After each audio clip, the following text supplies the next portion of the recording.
Hi, and welcome to day 25 of National Diabetes Awareness Month.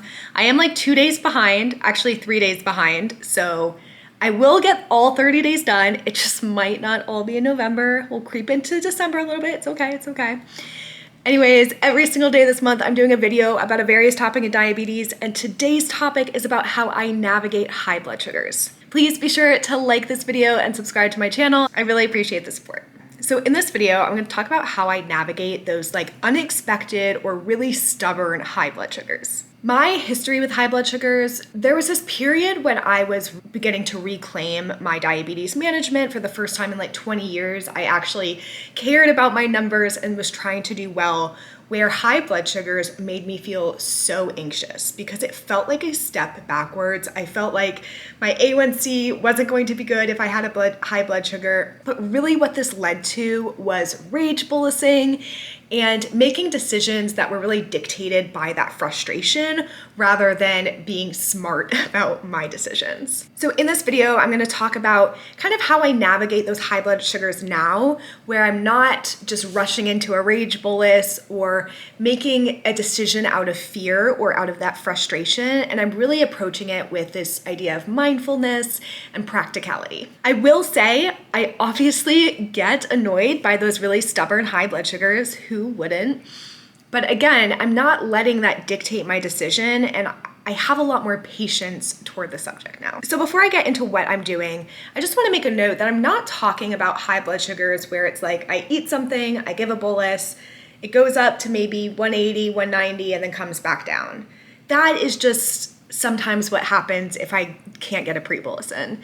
I'm talking about those high blood sugars that seemingly come out of nowhere, or that no matter what you do, it feels like it will not budge. So the first thing that I do is I try to address why is it being stubborn. Here's some questions that I ask myself. Did I just eat? And if I did just eat, what was the macronutrient composition of that meal? Did it have a lot of carbs and maybe it caused a really fast spike? Or maybe there was a lot of fat in that meal, which would cause a delayed spike but lead to some of that stubbornness that I see in later hours. Did I bolus enough?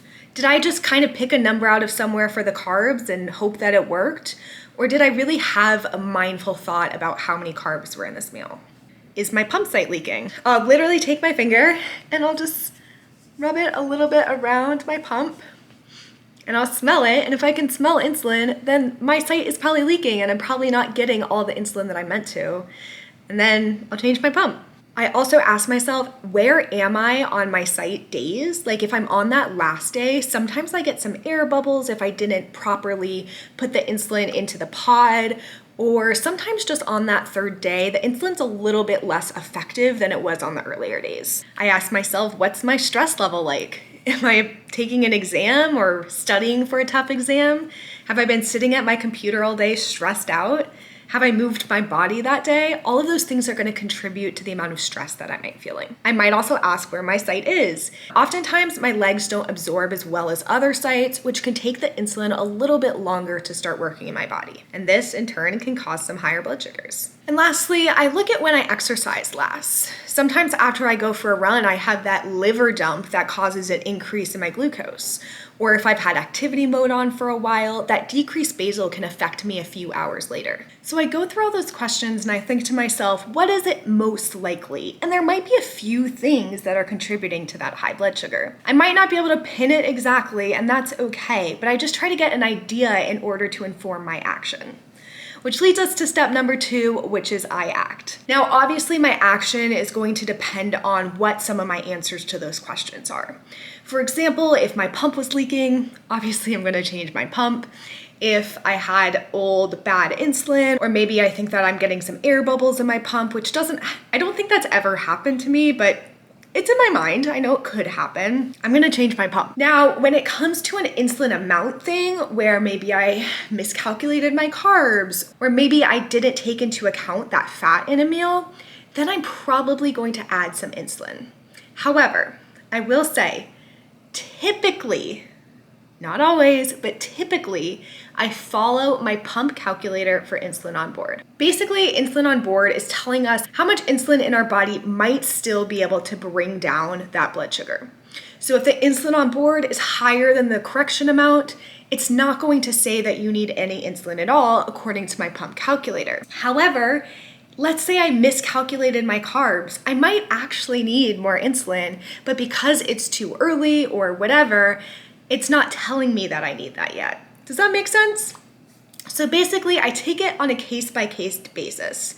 Typically, I follow the insulin on board, but if I do think that I made a mistake in my dosing, I will add some extra carbohydrates onto that bolus. And it might not be the carbohydrates, it might be the fat, but you know what I mean. I am adding extra insulin on there. If it's something like a high blood sugar after a run, typically I do like to give myself a preemptive correction after I run because I know I get that liver dump. But let's say I forgot and I have a high blood sugar, I'll just correct for that high blood sugar and how high I think it's gonna go based on the Dexcom Aero. Now, sometimes, like I mentioned in that question list, that high or stubborn blood sugar may be caused by stress.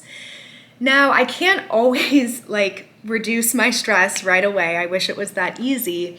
But sometimes in those situations where I know stress is contributing to a high blood sugar, I can either go for a walk outside my building, step away from my computer, and just take a deep breath and try to decompress a little bit. I could go back into manual mode and I could turn on a temp basal just to get myself some more insulin. I could just simply give myself a correction and continue to do that if I wanted to stay in automated mode. But with all of these things in mind, there are very practical approaches to why it's happening, as opposed to what I used to do, which is just give myself so much insulin that it had to come down. But I was never really getting to the root cause of what was happening. Not to mention, those rage boluses often led to a lot of roller coasters. And then just a few more other comments about high blood sugars. Sometimes I will check with my meter just to make sure that it's actually a high, especially if it's something that's really stubborn and I feel like it's not correct. Except typically my Dexcom, when it's wrong, it's showing a lower blood sugar versus a higher blood sugar. So that's not usually the culprit for me. And then also with high blood sugars, I just make sure that I'm drinking enough water and I'm staying nice and hydrated. So there you have it. That is how I typically navigate a high blood sugar or a stubborn blood sugar. Thank you so much for watching. Please be sure to like this video, subscribe to my channel, and in the comments, please put any other questions you have or talk about how you navigate your high blood sugars.